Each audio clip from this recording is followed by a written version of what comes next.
আচ্ছা ପିଲାମାନେ ତମର କୋଉ ଶ୍ରେଣୀ? ପଞ୍ଚମ ଶ୍ରେଣୀର ମୁଁ ତମର ଇଂଲିଶର କଣ ଦେଇଥିଲି? କଣ ପ୍ରୋଜେକ୍ଟ ଦେଇଥିଲି? Word project. ତାମାନେ ଗୋଟେ ୱାର୍ଡ ଅନୁସାରେ ଗୋଟେ ଚିତ୍ର କଟିବ। ଚିତ୍ର ଅଙ୍କନ କରିବ, ସେ ଚିତ୍ରକୁ ଇଂଲିଶରେ ଯାହା କହନ୍ତି ତାର ଶେଷ ଅକ୍ଷର ପୁଣି ଆଉ ଗୋଟେ କଣ ଚିତ୍ରର ନାଁ ଲେଖିବ।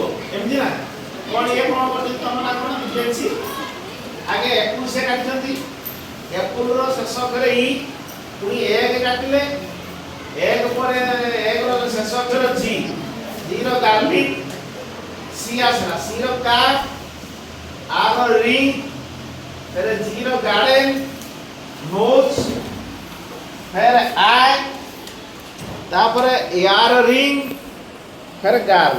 एति बाटे कलो गुटे दुटा तीनटा चारटा पांचटा छटा सातटा आठटा नौटा दसटा दसटा चित्र करिकी तार इंग्लिश नाटा लिखि दो। तापरे ये हमर की हेले तम ना किछो श्रेयश्री से ये करजंती एप्पल एलिफेंट, तापरे टेबल एग गार्लिक कार, एटा किसो रैबिट। रैबिट इटा आर ए लिखि दन तो आर आई लिखि देलो, R A B B I T, आर रिपीट काई लिखिलो रैबिट। हौ एटा करेक्शन कर दो। टमाटो सन नेट किसो ट्री, एटा किसो इलाची आइसक्रीम। ठीक अच्छे तुमर देखी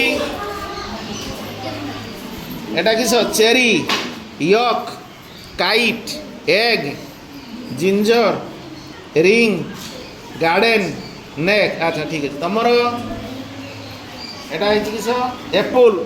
तो समस्ते किस एप्पल आरंभ कर ना एग आगे ए अक्षर आउ कि अलग वार्ड नेलनी नेट, तापर एटा किस ट्री एलिफेंट, एटा किस ट्रक काइट इलाची, तापर इंडिया ना कौन एरोप्लेन आई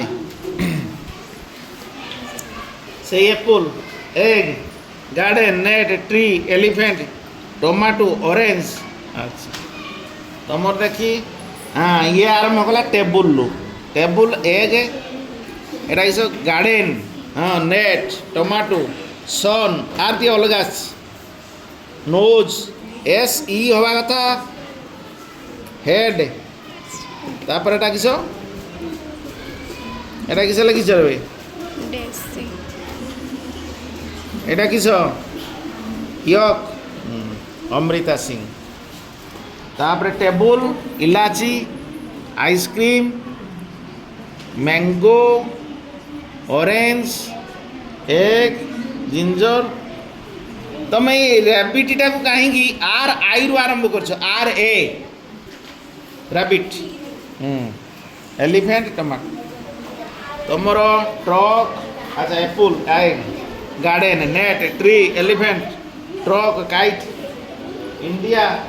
अच्छा से ये किए देखी से एप्पल आउ अलग किसी पाइलनी एप्पल एग ग्लास। अच्छा अच्छा हाँ से एप्पल एग। अच्छा एटा ग्लासेस एटा स्टॉप, तापरे पैरट आलोक महांती। ठीक अच्छे तापर ये एप्पल एग हौ ताले एटा गोटे प्रोजेक्ट आमर हैला। आउ पुणी नेक्स्ट आपको तुमको सब प्रोजेक्ट देवी करिवो, तुम समस्त प्रोजेक्ट करिक आनि समस्त को थैंक यू।